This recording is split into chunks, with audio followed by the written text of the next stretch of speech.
Bonne nuit, maman. À demain. Ce sont les derniers mots que Marina, à peine âgée de 8 ans, adressera à sa mère avant de succomber.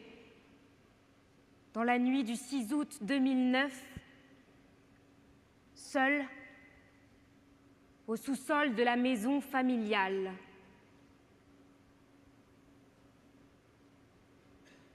Madame la Présidente, Mesdames et Messieurs du jury,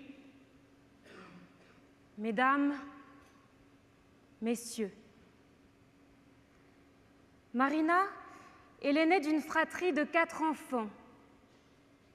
Elle est déjà morte, une première fois. Abandonnée sous X dès sa naissance par sa mère, qui informe tout son entourage que Marina n'a pas survécu à l'accouchement. Puis, sans explication aucune, la mère se ravise quelques jours plus tard et la récupère. Le père est mécontent. La mère culpabilise. Le couple se délite. Ensemble, les parents font payer à la fillette le prix de l'échec de leur relation, de la médiocrité de leur quotidien. Quand est-ce que Marina a reçu les premiers coups? Nul n'est vraiment capable de le déterminer. En revanche, ce qui est certain, c'est que le calvaire de la fillette est innommable et que ce calvaire dure depuis des années. Coups de pied, de poing, de latte, de barres en fer, privation de nourriture. On l'attache avec du scotch à son lit, des journées entières. Sa mère lui impose régulièrement des bains glacés. Son père la fait courir, pieds nus, sur un sol rugueux, un sac à dos rempli de bois sur ses frêles épaules. En guise de dîner, elle est contrainte d'ingurgiter du vinaigre, de la moutarde et du gros sel. Parfois même, ses propres déjections. Ce qui est tout aussi innommable, mesdames, messieurs, ce sont tous ces acteurs de la protection de l'enfance que Marina a croisés pendant 8 ans. Beaucoup n'ont rien fait. D'autres ont gravement failli. Rares sont ceux qui se sont manifestés. Ils existent tout de même, et il serait indécent de les taire. En 2008, l'enseignante de maternelle de Marina remarque les bleus qui défigurent la petite. Sa démarche particulière, son doigt de pied déformé, les trous de peau nue sur son crâne. Elle alerte immédiatement le médecin scolaire, qui daigne se déplacer. Un mois plus tard, il rencontre alors le père de Marina, qu'il trouve tout à fait charmant. 3 mois plus tard, face au visage déformé par les hématomes de Marina, il conclut à une conjonctivite. Une conjonctivite. Parce qu'en réalité, Marina ne parvient même plus à entrouvrir ses paupières, tuméfiée par les coups de ses parents. De peur d'être démasquée, ces derniers déménagent rapidement. Là encore, la brutalité de ce déménagement n'interpelle personne. Personne, à l'exception de cette enseignante qui transmet à la nouvelle école le petit journal de bord qu'elle tient depuis qu'elle a rencontré l'enfant. Janvier 2008.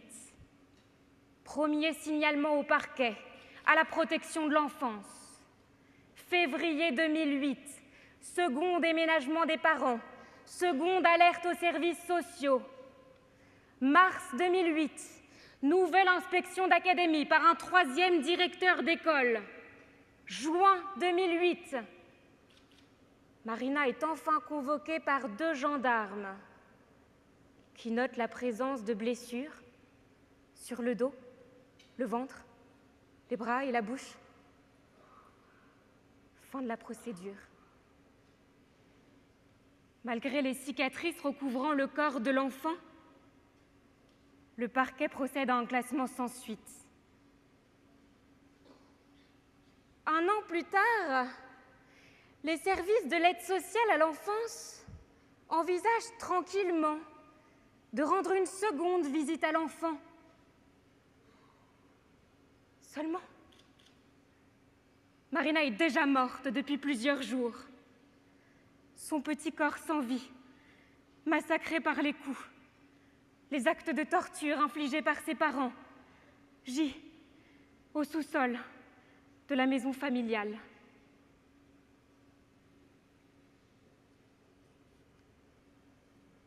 Dans l'année précédant sa mort, les autorités ont été, par les biais de l'administration policière, scolaire, judiciaire, hospitalière, mises à même de constater la violence de ses géniteurs. Violence répétée, violence sans limite, violence qui allait s'accélérant. Et en dépit de ces signaux accablants, quelles furent les mesures mises en œuvre? Quelles mesures pour protéger cet enfant?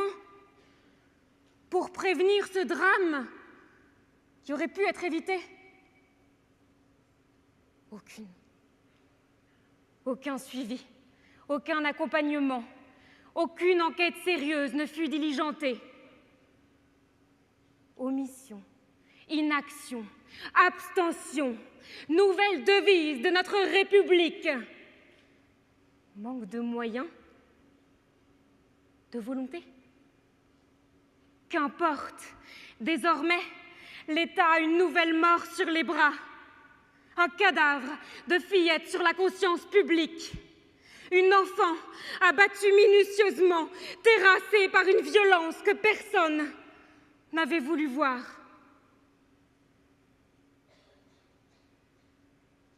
Pourtant, ce sont bien les dysfonctionnements du système de la protection de l'enfance qui ont rendu inévitable cette tragédie. L'État n'a pas su protéger Marina. L'État n'a pas voulu protéger Marina. Combien de fois Marina s'est crue en danger de mort? Combien de fois Marina s'est retrouvée seule, abandonnée de tous, sans protection aucune, à la merci de ses bourreaux? Si la gendarmerie, l'école, le parquet, l'aide sociale à l'enfance se sont révélés incapables de protéger cet enfant, alors qui le peut? À qui s'adresser? La responsabilité de l'État pour faute lourde a été écartée sans ménagement par le tribunal d'instance. Le motif? Les uniques responsables sont les parents qui ont déjà été condamnés. L'enfant se serait montrée souriante et aurait donné des explications plausibles quant aux marques qu'elle portait sur le corps. Vraiment? Mais, comme l'affirmait Christiane Ruel, les enfants maltraités ne pleurent pas. Les enfants maltraités aiment leurs parents. C'est à nous, adultes, de décrypter leurs souffrances. C'est à nous, adultes, de contribuer à leur protection.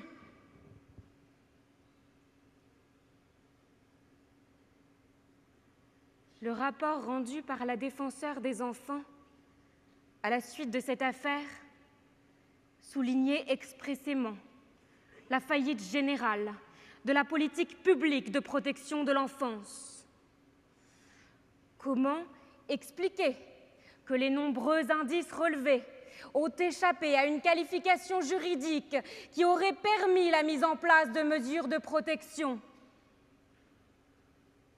Comment expliquer que Marina n'ait jamais été identifiée comme une enfant en danger, comme l'exige l'article 375-1 du Code civil, qui précise que des mesures d'assistance éducative peuvent être prises par un juge des enfants lorsque la santé, la sécurité ou la moralité d'un mineur sont supposées gravement compromises.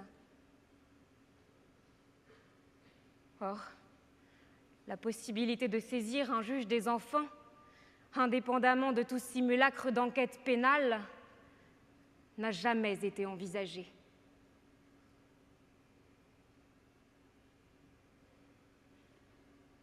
Mesdames, Messieurs, la maltraitance des enfants est une vérité qui dérange, une vérité qui met mal à l'aise. Mais au nom de quel malaise pouvons-nous délibérément choisir d'ignorer qu'en France, cet État fondateur et respectueux des droits de l'homme, 2 enfants décèdent chaque jour sous les coups de leurs parents?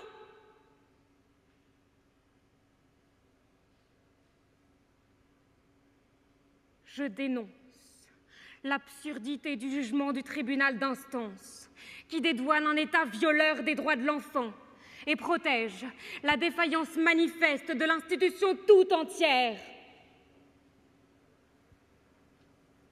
Je dénonce l'abstention fautive et répétée des acteurs de la protection de l'enfance, qui constitue indéniablement une faute lourde, en lien direct et certain avec la mort de Marina.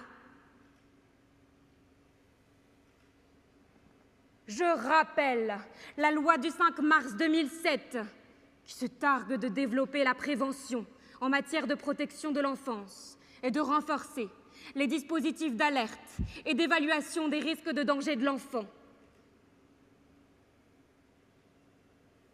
Je rappelle que l'État français est signataire de la Convention internationale des droits de l'enfant, dont nous fêtons le 25e anniversaire. Pour faire respecter des lois, il faut d'abord que l'État les respecte lui-même.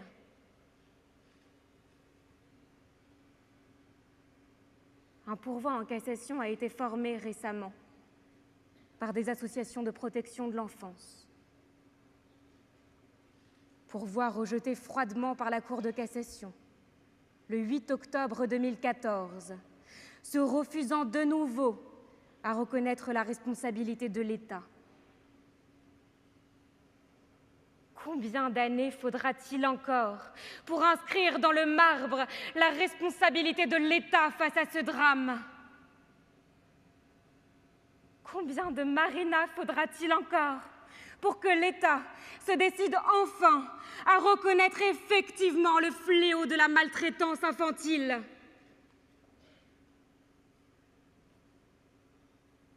Le 6 août 2009, Marina n'est pas seulement morte sous les coups et actes de torture infligés par ses parents. Le 6 août 2009,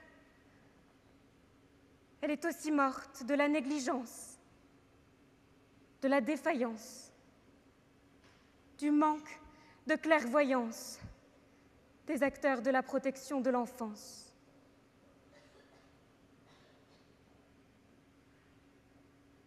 À l'heure où les frères de Marina pleurent encore leur sœur, où les campagnes coûteuses et inutiles prolifèrent sur les enfants maltraités, il ne me reste alors que la tribune de Caen pour exprimer tout mon désarroi, ma tristesse et mon indignation pour cet enfant qui, comme des milliers d'autres, a succombé sous les coups de ses parents, dans l'indifférence générale.